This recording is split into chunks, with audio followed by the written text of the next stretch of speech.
And I'd like to welcome you to the Institute of Jewish Knowledge and Learning. We are so excited to be presenting The Future of Judaism. I'm Kim Lerner. I'm the executive director. The program is Tikkun Olam, Pioneering a Brighter Tomorrow for Our World.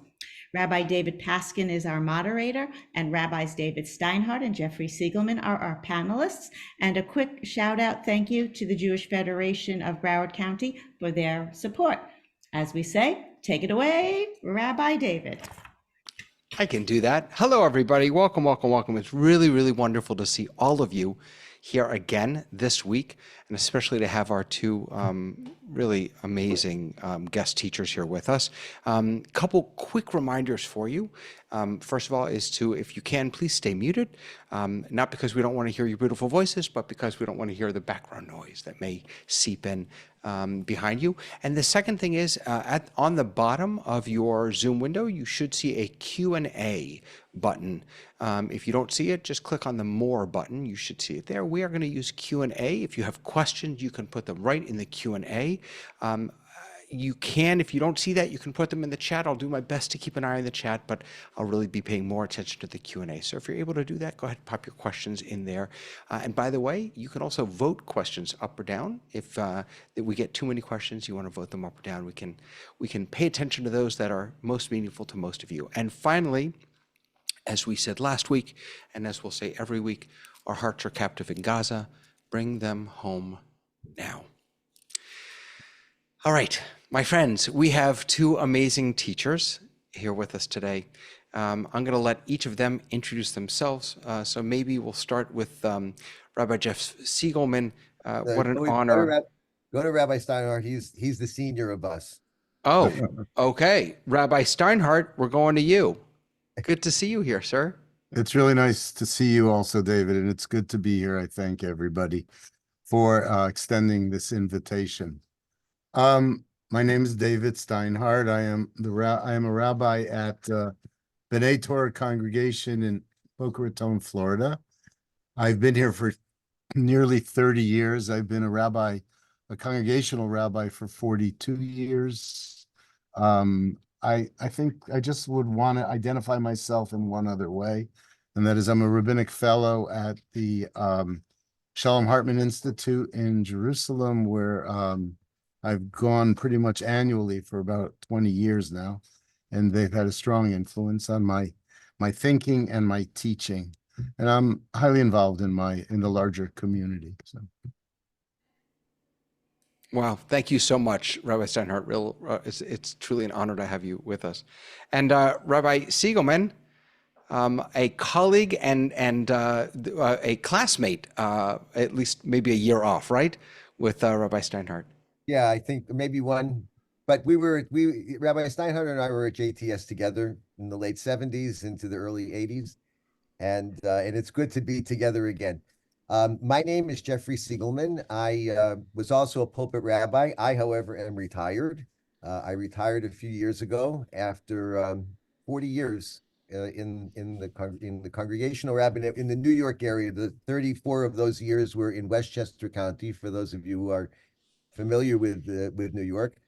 I now live in Manhattan on the Upper West Side, and while I'm not in the pulpit, I'm very involved with the rabbinical program and the cantorial program at the Academy for Jewish Religion. We train pluralists, as is David, so we are colleagues that way, and an alum. We train rabbis and cantors in a pluralistic seminary. And I teach there, and I'm the director of the field placement program at AJR, and that keeps me busy. I missed Rabbi Segelman as a teacher when I was there, which I regret to this day. But really lovely to see you. So, friends, our last week we gathered, and our discussion centered around God, the divine, faith, belief, and where the Jewish world is going in relationship to those big questions or big ideas. And the discussion for today is around Tikkun Olam. And so my first question to both of you is perhaps a simple one, although maybe not. how would you define Tikkun Olam?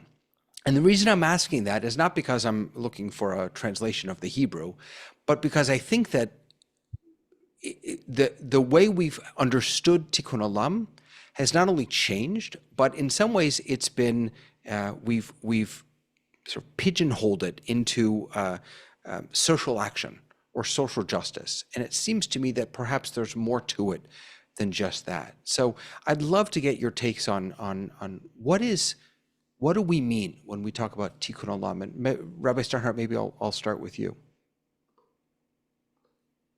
Well, just as in the contemporary period, Tikkun Olam has become associated with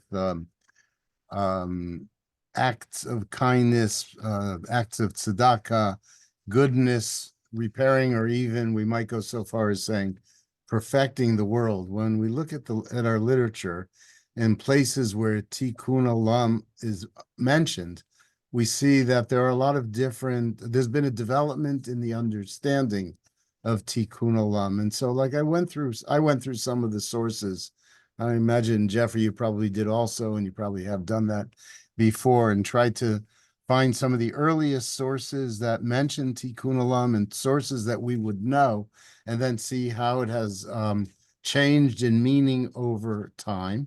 Certainly in the contemporary world, there's a very strong emphasis on doing acts of tzedakah, social service, as being Tikkun Olam and being the path to perfect the world. But it's not always meant that. It has had different meanings throughout time. I'll touch on the first that I found. The first that I found is one that everybody's really familiar with, and that's the 2nd century source, and it's the Aleinu prayer that we all know. And in the Aleinu prayer, it says, Al kein nikavelecha denaylo heinu lirot mehera b'tiferet uzecha la'avir glulim min haaretz ha'elilim karot yikaretu litakein olam b'malchut Shaddai. And literally it means, so we hope in you, Adonai our God, soon to see your splendor, that you will sweep idolatry away so that false gods will be utterly destroyed, and that you will perfect the world, l'takein olam, by your sovereignty, so that all humanity will invoke your name, and all the earth's wicked will return to you repentant. So there it seems that Tikkun Olam is not an action that's done by people, but rather it's an action that's done by God, whereby God makes himself known in the world, and everybody from wherever they might be, turn to God. And then that is then how the world will be perfected. So that stands in pretty stark contrast to the way we deal with Tikkun Olam today, which is primarily it's about human agency. It's about the things that we do to make conditions better. But the first text that I found is a text that speaks about Tikkun Olam as being done by God himself or herself. So, Rabbi, real quick, last week we talked a little bit about partnership with God. So is there some of that in this l'taken olam b'malchut Shaddai in the Aleinu, do you feel, or is this solely one of God's jobs to repair the world? It's that God reveals his power, and through that then attracts the attention of and the fidelity of people in the world, people who worship all different things, to the one God. So it is done by God, by God, him or herself. Wow. Rabbi Segelman, sorry that I did not think about it that way before. Rabbi Segelman, do you subscribe to the way the Aleinu defines, if you will, at least in this narrow way, the idea of Tikkun Olam? I don't know whether you subscribe to it or not. I mean, that's what the words say. I mean, it's not, you can like it, you can not like it, but whoever authored Aleinu believed that what we need to do is hope and pray for a time when God will ultimately reveal himself. And again, like David, please forgive the masculine pronouns. It's not intended to mean anything other than habit. and age, and but and yeah, yeah, I think if I had to, if I wanted to get closer to your point, this is hard because there's two Davids, um, David Paskin, that David it P. yeah, David P. Um, if you notice in the Aleinu, after the V'anachnu korim u'mishtachem u'mevodim, there's two paragraphs. And the first paragraph talks about God. The second paragraph, Al Kei Nekaveh, is suddenly a switch to the second person, that we are directing ourselves to God. So perhaps you could say that while it would be hard to read partnership into the second paragraph, there's certainly a sense of a greater intimacy and a closeness in the second paragraph of the Aleinu than in the first. I'm addressing God as you, so I feel a closer feeling. But I don't know whether we could actually go as far as to say that there's a partnership there. Also, Carol, the other, sorry, can I go say ahead. something? The other interesting thing about Aleinu and this transition before the first half and the second half is the first half is very particularistic. It's really about God and the Jewish people and the Jewish people's responsibility. And actually, there's a statement in Aleinu that, frankly, every time it is said, I'm troubled by. עלינו לשבח לאדוני כל לתת גדולה ליוצר בראשית, שלא עשנו כגויי הארצות. It's saying God didn't make us like other people, right? That we are different. We're different in our genetic makeup, in our blood. And so it gives us a particular responsibility. It's not a comfortable prayer for a contemporary pluralist. I wonder but then if it goes on and it becomes very universal. It's about, so this happens where there's a tikkun and God manifests himself, and then all the world will turn to God. And everybody then will perceive that there is one God of the entire universe. so. Then, at least for the Aleinu, the tikkun that has to happen, and Carol and Marcia wrote in the questions here that even though God does the work, it still requires that we buy into the revelation of God. We buy into a belief in the divine. It seems that this is radically different than the way most liberal Jews think about Tikkun Olam today. Aleinu is not, it's very funny. It's very funny because when I do Shiva Minyanim in people's homes, no matter how far away they are from tradition or how liberal they consider themselves, everybody knows how to sing Aleinu. And it's funny to me, and it's not funny in a ha-ha way. It's just strange to me because the words themselves do not coincide with a liberal vision of the world at all. It's a very, very particularistic vision of the world. And as I said, it's a disturbing one.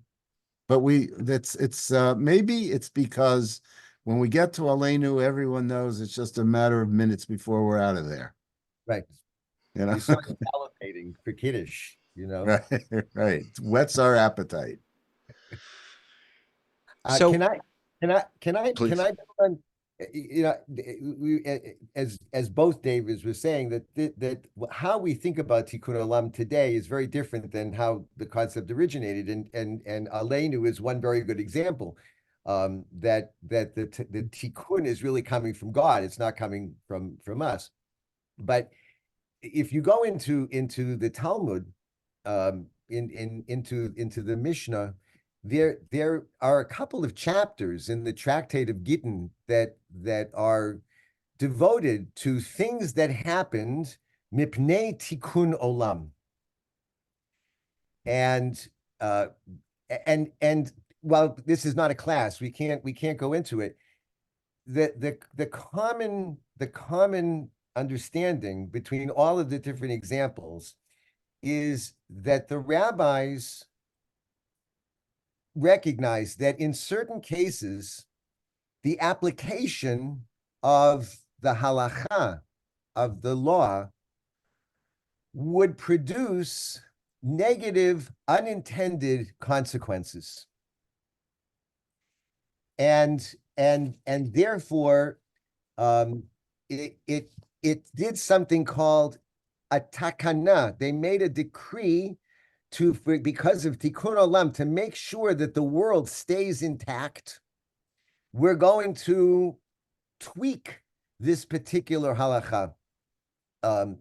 And so that the Tikkun Olam had a very, very specific idea that we are a nation of laws, but sometimes laws have unintended consequences that are negative, and therefore we need legislation that we call Tikkun Olam that safeguarded against those consequences. I'll give you one quick example.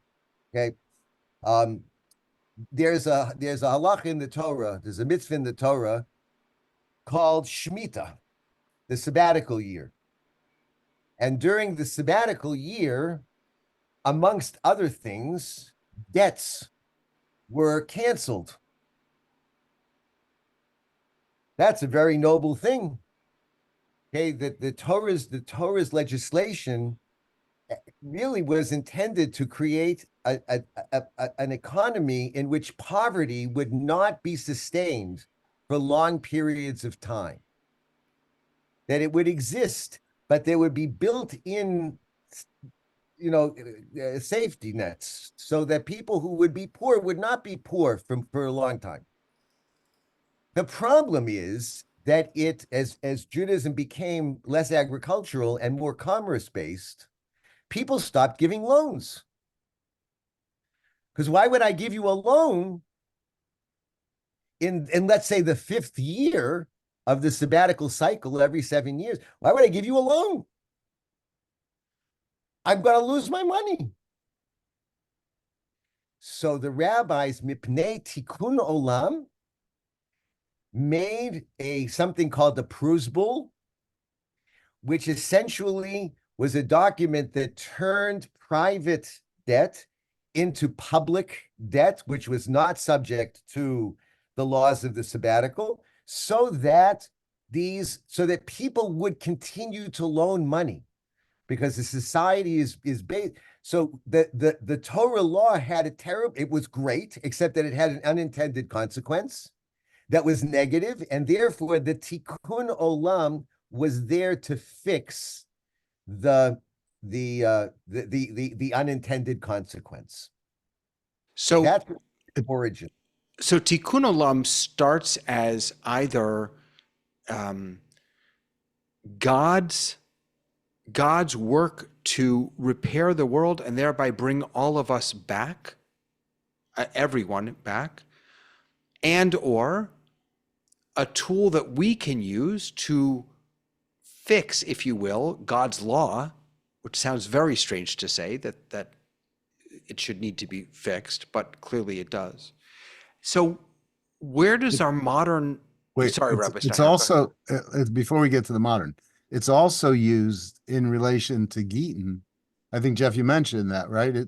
There's a lot about Tikkun Olam and Gittin, where even during the period of the rabbis, exceptions were made to help preserve the well-being of both husbands and wives when proper divorce proceedings couldn't take place. And it didn't say this is to protect the integrity of the woman, or to allow the man to then marry again or whatever, although that would have been allowed. But rather it said mipnei tikkun olam, in order to put the world in balance. And what we'll see is that a lot of the texts about tikkun olam have to do with that. In the contemporary sense, often I think tikkun olam is about perfecting the world. In the rabbinic sense, and even beyond, it's much more about balancing the world. And balancing the world is to say, there's things that aren't so good, the things that aren't working out well, but we've got to do what we can do to keep the world going. It's kind of like an exception of imperfection. Right. Mm. So I It's think the, about where does it, go management of ahead. imperfection. It's the management of imperfection. I think I would put it that way, that we can't solve it, but we can manage the imperfection of the world. I think It's about used, yeah, to I go. just Yeah, where go the on, idea. David.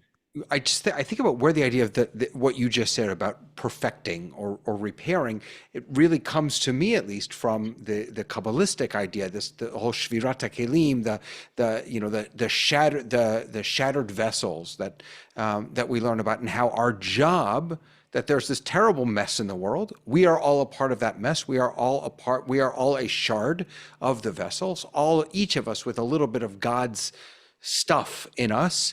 And our job, the reason we're here, is Tikkun Olam, is to put all the pieces back together. I think that's maybe where the more modern idea comes from. Is that fair or no? Can I, Go David, on. can Go on, I, Jeff. yes, it's closer, but in Kabbalah, the tikkun is it's the it is the capacity to take something that is um, mundane and make it holy. So, for example, a tikkun, if I eat something, in that something, because in everything is divine energy, if I eat it without saying a blessing, I perpetuate the shard. I perpetuate the brokenness. If I say a blessing over what I'm eating, I mend the holiness. I bring out the holiness. I elevate the holiness in that which is mundane. That's how the Kabbalists use the word tikkun. That everything is potentially holy, but its holiness is broken.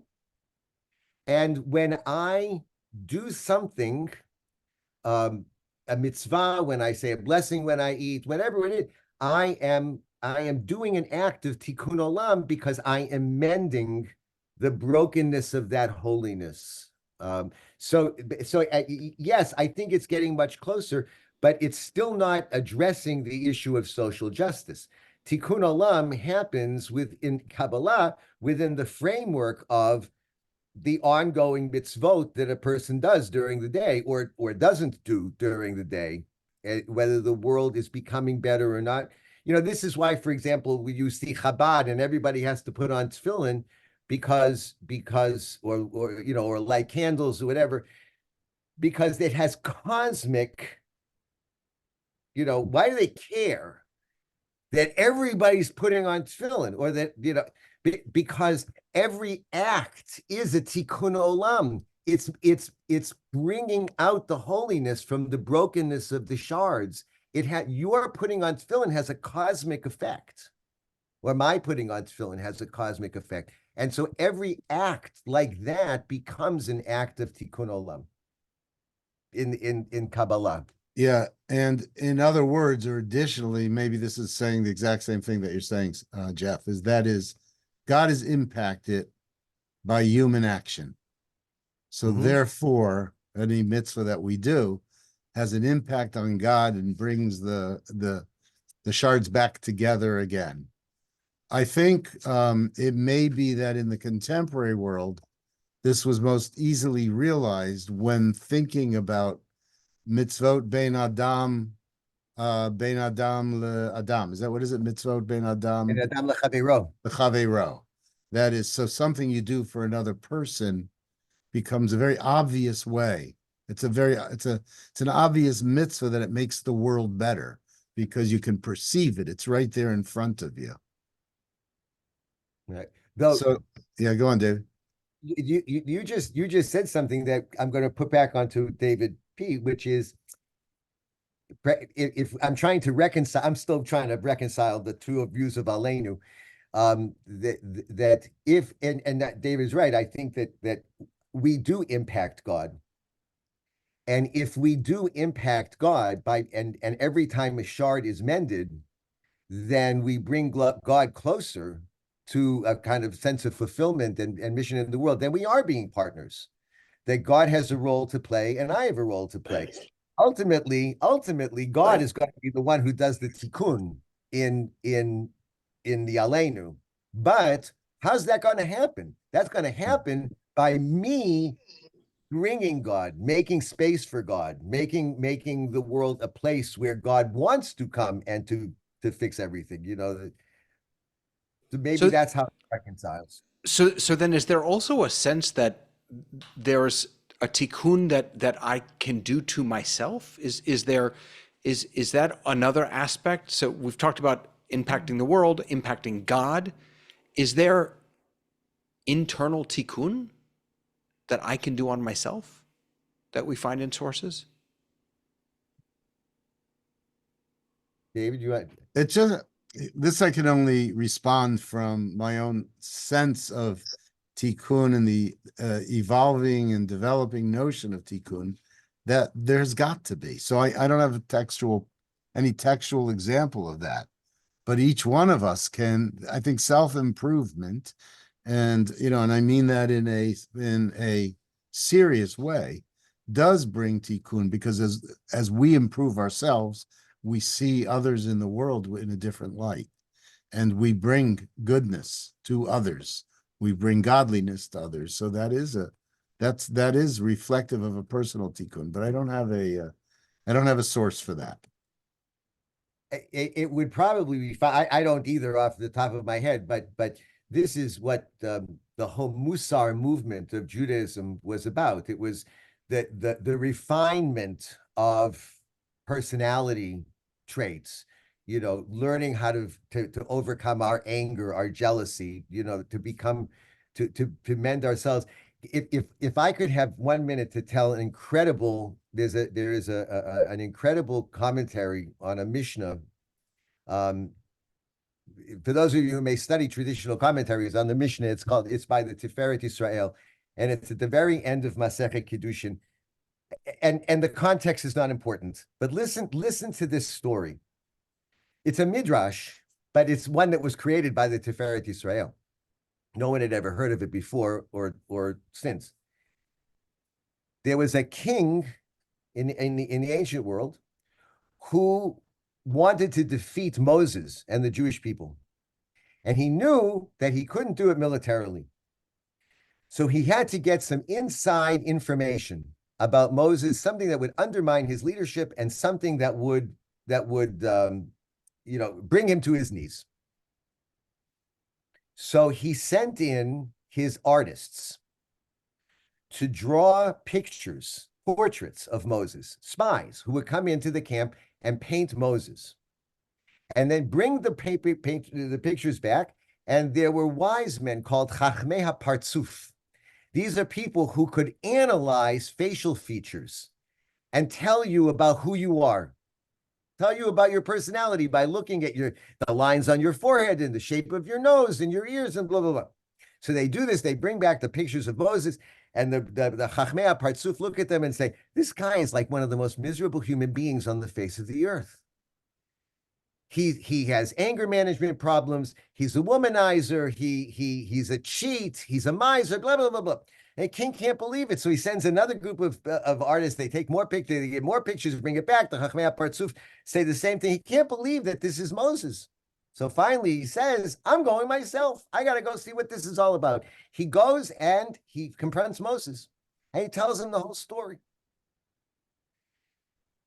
And Moses says, I have to tell you something. The artists were right, and the wise men were right, because that's who I really am.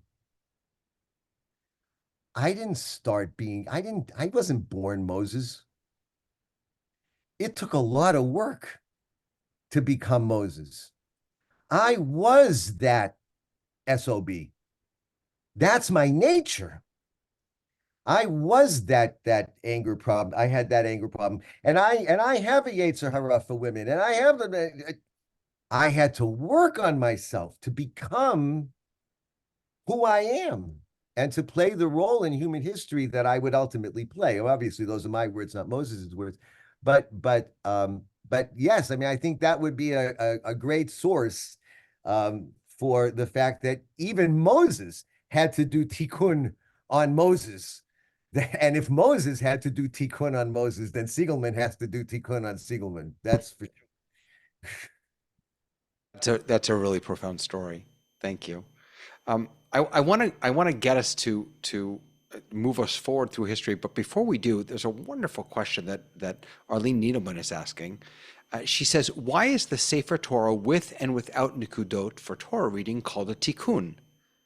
Are you repairing your laning? Is that what it's about?" I actually don't know the answer to that question. David, do you know the answer to that I question? don't know either. I don't know either. It's a Uh, wonderful question. Maybe because it is the Tikkun is the book that's used to improve your Torah reading, to perfect your Torah reading. Right. That's that's a guess. But That's a, Tikkun doesn't really mean, I'm not sure it means to perfect. It certainly means to mend something. to mend or improve, right? Yeah, Yeah. those are two different things. To mend or improve is one thing. To perfect is something else. Now, I'm a little fuzzy about whether those two things are proper translations. It's certainly to mend. and is Um, tikkun lel shavuot also the same word, the same shorish? no, but that's really a tikkun. David, do you want to address that? Yeah, no, that like we spoke about how doing mitzvot, right, brings us closer to God and enables God to repair the shattered pieces. So there's no mitzvah, Talmud Torah keneged kulam. So this is the study of Torah that creates the tikkun. Yeah. And you add, look, the story of Sinai, which is what Shavuot commemorates. I mean, that's a fundamentally tragic story. It doesn't end well. It ends with all the people running away from Sinai. God doesn't get more than 2 commandments out of his mouth before everybody runs away, and sends Moses up, to get the rest of the 10 commandments. And I think the tikkun is to try to mend that awful mistake that we distanced ourselves from God in a moment that we could have been right there and heard it, forgive me, from the horse's mouth, and we didn't. We bolted, and we handed responsibility over to somebody else. And I think that the rabbis in some sense saw that as an enormous tragedy. And the tradition of a tikkun, now I'm going to stay up all night and I'm going to learn and I'm not going to go to sleep and I'm going to stay in there. I'm going to hang in there. That's the mending of the mistake that happens and the relationship. It's right. meant, it's tikkun it's a tikkun for our relationship with the divine. Right, exactly. So, David, going back to Aleinu and how that seemed so far removed from our understanding, I just thought of something else here. And that is that, our contemporary pluralistic ears are disturbed by Aleinu, which kind of says, no one who, if you don't worship the one true God, then you are, essentially worthless. But there's a response to that in Isaiah that says, my house will be a house for all people. Everyone can do their sacrifices, can bring their burnt offerings to my house. And what happens when they bring their burnt offerings to God's house? Then they kind of return to the world with a sense of purity. Poverty can be eradicated.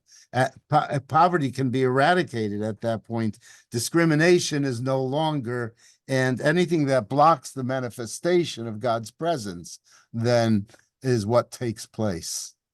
Can I bring another example, another Torah example, or at least the Midrash comments on it. We know that God proclaims that it was good at the end of each day, or twice on Tuesday, he says it will be good. But at the end of the second day, at the end of Monday, he doesn't say it's good. So the Midrash assumes that this absence indicates that one or more of the phenomena created on the second day was in fact not good. And God made but it says the following: God made the expanse and separated the water that was below the expanse from the water that was above the expanse. And it was so. God called the expanse sky, and there was evening, there was morning, a second day.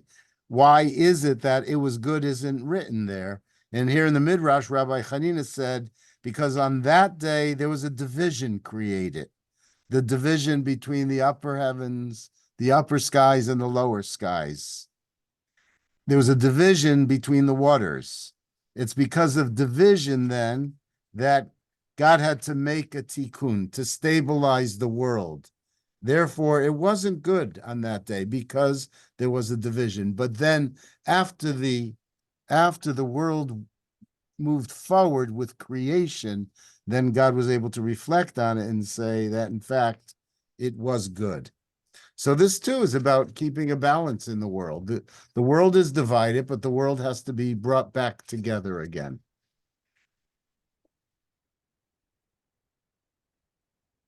I can't hear you. Sorry, Yeah. I forgot to press the button. Phyllis is reminding us that, because of that, we shouldn't do important work on Mondays. It's a superstition that Tuesdays are much better. A few people have actually been thinking about the meaning of the word tikkun. Chana is saying that it can be interpreted as preparation. Kim found that it could mean ready or complete, repairing or straightening.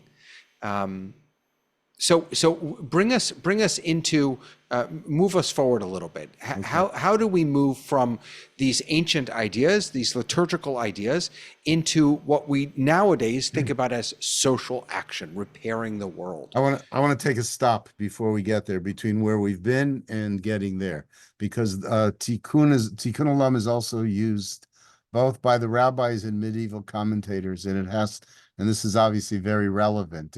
It has to do with the redemption of captives. So if a hostage was taken, and in Jewish communities, both in Europe as well as Northern Africa, and it certainly was true to very recent times in Central America, in countries like Colombia, people were taking hostages for money, would prefer to take Jewish hostages, because they knew that the Jewish community would pay whatever it took to redeem the captive. And there's like a lot of literature about this. David Golinkin from the Schechter Institute has written a lot about that in terms of the redemption of captives, the exchange of prisoners, the exchange of for hostages. So like with what's his name, the guy Shalit, where one person was exchanged for, what was the number? About Some thousand, right? about 1,000. Yeah. It led to a big public debate. What's the price? And there was a rabbi in the Middle Ages who wrote a letter to after he was captured, he wrote a letter to his community saying, don't pay too much for me, because if you pay too much for me, you're going to put things out of balance and more people will be taken hostages. And so for the sake of Tikkun Olam, and there it meant keeping everything in balance, not making things perfect, but just keeping things in balance. Don't pay too much for my redemption.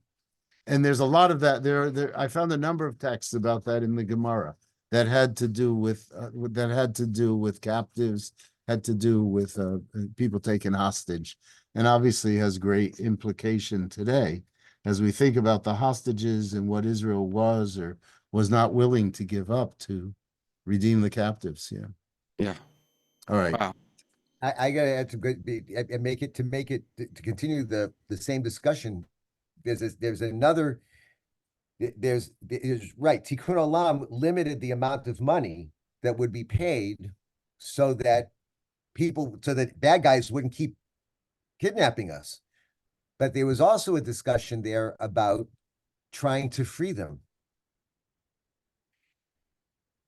That there was an opinion that said, of course we should try to free them, but what's the problem? The moment I try to free them, I mean physically try to free them, if I don't, or or future hostages, or even hostages that I won't be able to free, they're going to suffer more. So again, as David properly and beautifully said, where's the balance? I can free 10 I can free 10 hostages, but the 10 that remain are going to pay the price for that. So what do I do? And this becomes, what is the Tikkun Olam? What is the balance? Okay, and of course we're Jews, so we debate it all the time, but and we're debating it right now. I mean, it's exactly the debate. What is the tikkun here in Israel with regard to the hostages? What I mean, such profound text to bring to bear on what's happening in Israel right now. It's just This is, amazing. by the way, all of this is in Masechet Gittin, in the 4th and 5th chapters of Masechet Gittin. Yeah, Masechet Gittin. Wow. Can I fast forward with you? Fast forward us away. I find this, I've been thinking about this since guys asked me to do this. I think that that Tikkun Olam, as we understand it today, it happened in my lifetime, in my career lifetime. I was trying to figure out, when did it start? And I don't have, there's no perfect milestones, but I did an experiment. I went back to the Jewish catalog. I figured if there was going to be talk about Tikkun Olam, then Michael Strasfeld was going to be doing it, right? Right. So this is 1973, for those of you who want to feel old, and it's not mentioned. Okay, so 1973, we were not talking about Tikkun Olam. This is really the way that we're talking about it now, in terms of social justice. This is really a concept that emerges in the 80s. It is not that old. It is really, really not that old. How does it emerge? I don't know, to be perfectly honest with you. I don't think that anyone sat down one day and said, let's do this stuff called Tikkun Olam. I think that in that period of time in the 80s, a number of words started getting institutionally redefined. So, for example, you start seeing UJA and Federation having something called Mitzvah Day. But Mitzvah Day had nothing to do with 610 of the mitzvot of the Torah. It had to do with tzedakah and chesed. And so the word mitzvah was kind of redefined from the ritual, and again, I appreciate David's pointing out the particular and the universal, that the word mitzvah was kind of redefined from the ritual particularistic to the universal humanitarian. And I suspect that Tikkun Olam is also one of those terms which in the 80s started to be redefined from whatever it was, whether halachic or Kabbalistic, in the Middle Ages and in the early modern period. It became, there was a tendency to want to redefine Jewish words from their ritual particularistic basis to more universal ethical ideals. So I want to tell you something about that just from personal experience. So clearly, like the concept of mitzvah may be initially, may evoke a sense of ritual obligation, religious obligation, without thinking about it, behaviorally or ben adam l'chaveiro stuff. but I think Jewish leadership and rabbinic leadership from rabbis in liberal congregations, and certainly in Reconstructionist synagogues, synagogues, before it began to like spill into conservative synagogues also, and this be pre-renewal stuff. They began to see that people wanted to do something that attached them religiously, that gave them a sense that they were in service to God. And doing acts of tzedakah and chesed enable that to happen.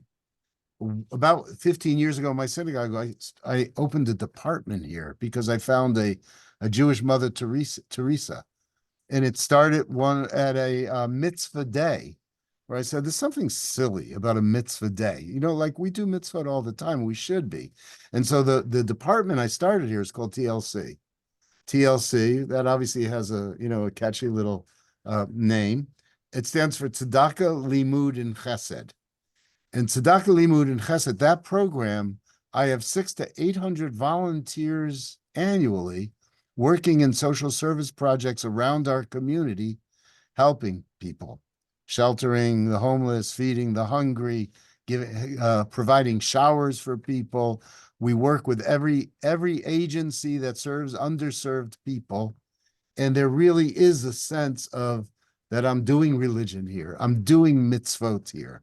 And so it has a profound impact on our communities. And I think it's a very important element of what we are and who we are and how we define ourselves. Rabbi Steinhart, let me pick up on that, because Tammy Eisenberg it just wrote in it's not really a question, but she says that religion took a back seat and people wanted to be hands-on with social projects to make their connection, that connection to the divine or to faith. And it still impacts today's younger generations. Did Tikkun Olam fill a void, a religious void for people, and does it still? That's what I'm saying. I think it does. Now, from a Torah perspective or a broader Jewish perspective, it's one thing that we can do, because one does not have to be Jewish to engage in Tikkun Olam. It doesn't define oneself as being part of the Jewish people in and of itself. It's not connected to a specific, let's say, defined act of Kedusha. But it can be, and it can be a part of the big picture of what the responsibilities of a contemporary Jew are.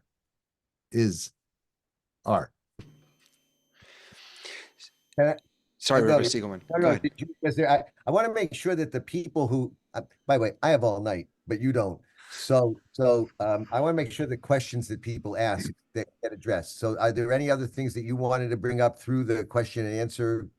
Well, there's one other question that that we have here, and then I want to try and push us after this into what is going to be the role of Tikkun Olam.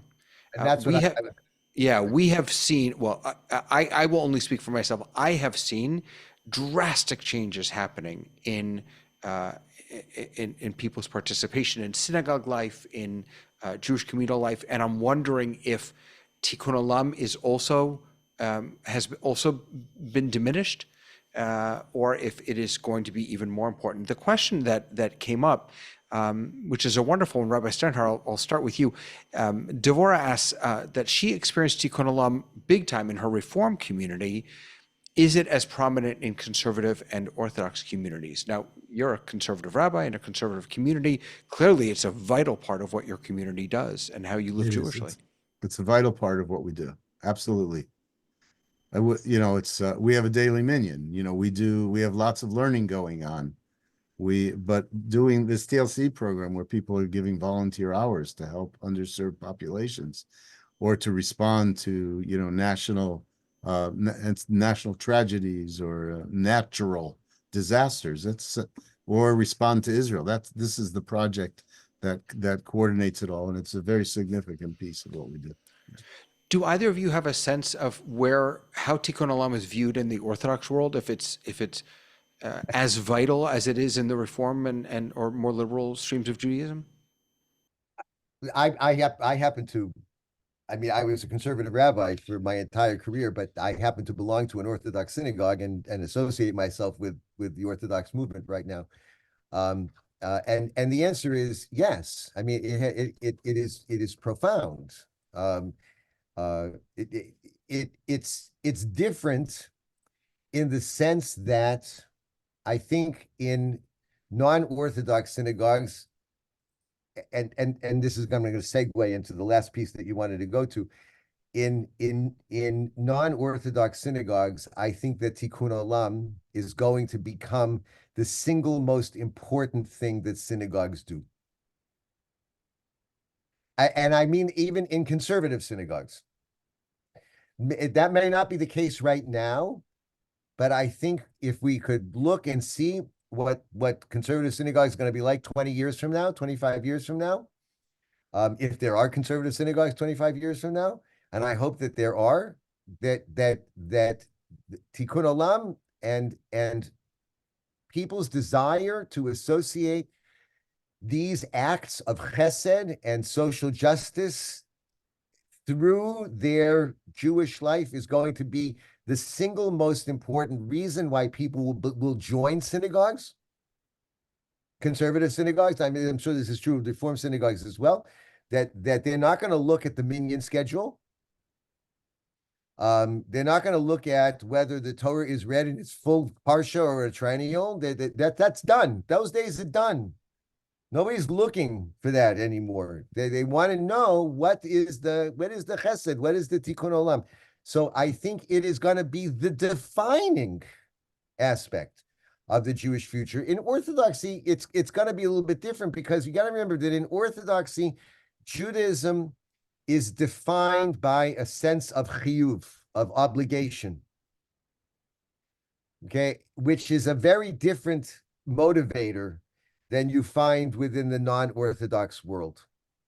And so even Tikkun Olam is motivated by a sense of chiyuv. I'm not doing this because I want to do it. I mean, maybe I want to do it, but it doesn't really matter whether I want to do it or not. I have to do it. This is what God expects of me, and therefore I will do it. So it's a different kind of psychological approach within the Orthodox world, but it's certainly there. Look, I think that that Tikkun Olam may today not be defined in ways that it was defined traditionally, but it doesn't matter. I think it is the trajectory of the future. It is how people are going to associate their Jewishness. Look, by just accident of birth, I don't have skin in the game for the future, but by accident of year of birth, the future is going to be somebody else's. It's going to be my children and my grandchildren. But if I could think about how I would want to affect that trajectory, I think I would love to see some of the Kabbalistic aspects of it be entered into in ways that we have not done it. Because when something is overly universal, then we do sacrifice our sense of peoplehood, our connection to a particular past, the fact, and for some people, the fact that my definition of Tikkun Olam pretty much lines up squarely with the church's view of Tikkun Olam, and that's a good thing in terms of shalom. But it doesn't really do anything for the Jewish people per se. But I think if we could add pieces of the Kabbalistic view, and that rabbis and educators were teaching people that Tikkun Olam also is saying hamotzi when you eat a piece of bread, or turning off your cell phone on Friday night, that is also a Tikkun Olam in a big cosmic sense that actually brings the Tikkun of Aleinu, to the world. But this is where it's going. I'm happy to have been part of a conversation about it because it really is where it's going. Rabbi Steinhart, do you agree? Yeah, I do agree that I would like to add something though, as you know, as I thought about what we would be speaking about, and looking at the fact that we have considered a changing understanding, an evolution in the understanding of Tikkun Olam, from it beginning with this is something that God does to bring the world together, and then moving forward to thinking about it as something which creates balance in the world, to something that improves the world by virtue of bringing God into the world through mitzvot. I, I want to add something to it. And this is where I think Tikkun Olam can actually be something that helps heal an ancient tradition and some traditional ideation and practices, and enables Tikkun Olam to play a role in the development of Judaism, the Jewish people, and Jewish law. So I'm going to start with an example. A couple of years ago, I was visiting my daughter who lived in Crown Heights. She's not Chabad, but she lived in the neighborhood. It was Friday afternoon, and I was walking around a park with one of my sons and his dog, and we kept getting stopped by Chabadnikim to shake lulav. And it was cute in the beginning, and then it got a little bit annoying over time. I met a rabbi who had his own shul in Crown Heights, and he saw me, and he was very friendly, spoke to me. He said, "Where are you from?" And I said, "I'm from Boca Raton, Florida." And he said, "Come to my house for Shabbos." And I said, "It's very nice of you to be so hospitable, but my sons and I, our spouses, our families are all together for Shabbos for this Chol Hamoed Sukkot. We don't get that opportunity often, so I'm going to have to pass on it." He said, "Come tomorrow." I said, again, same thing. So then he said, "What can I do for you?" And believe me, I understood at this point that this was a response to the fact that he saw this guy from Boca Raton, Florida. He didn't know me. He didn't know what I did. And I said, "Well, actually, tonight's my father's yahrzeit, and I'd like to be able to say Kaddish. And I know at 770 you can't get in on Chol Hamoed Sukkot because it's the international gathering of Mishluchim in Crown Heights that weekend or that week, and so they don't let outsiders in." And he said, "You know what?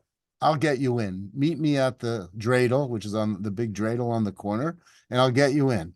So I met him right before services. I went in with him, and we're talking, and we're in a very crowded room, and there's all sorts of, messianic singing going, Mashiach stuff going on. And as we're talking, he looks at me and he says, "You seem to know something. What do you do?" And I said, "I'm a rabbi." And he said, "Oh, what kind of rabbi are you?" And I said, "I'm a conservative rabbi." Good one. And he says, "Oh, what kind of conservative rabbi are you?" Now, I knew what he was asking me. And what he was asking me was, do women and men sit together in your shul? Are women counted in minyanim? Can women go up on the bima? Can women read from the Torah? Can women lead? So he wanted to know what role women played. And my shul's traditional, but totally egalitarian. And I said, women can do whatever men can do in my shul. And his whole presence changed. And he put on an angry face, and he pointed his finger at me, and he said, how do you justify that?" And I said, thankfully, I don't really have to justify it anymore. It's allowable in my tradition. My congregation wants it.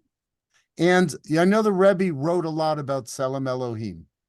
And I said, when he wrote about Tselem Elohim, he did not write that there's a spark of the divine in men, but not in women.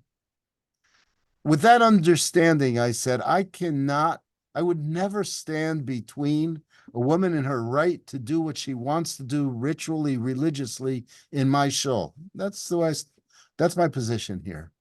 And then I said to him, and I see it, and I don't know where it came from, I see it as a tikkun. And he looked at me, and he turned around and I didn't see him again. He disappeared in the crowd.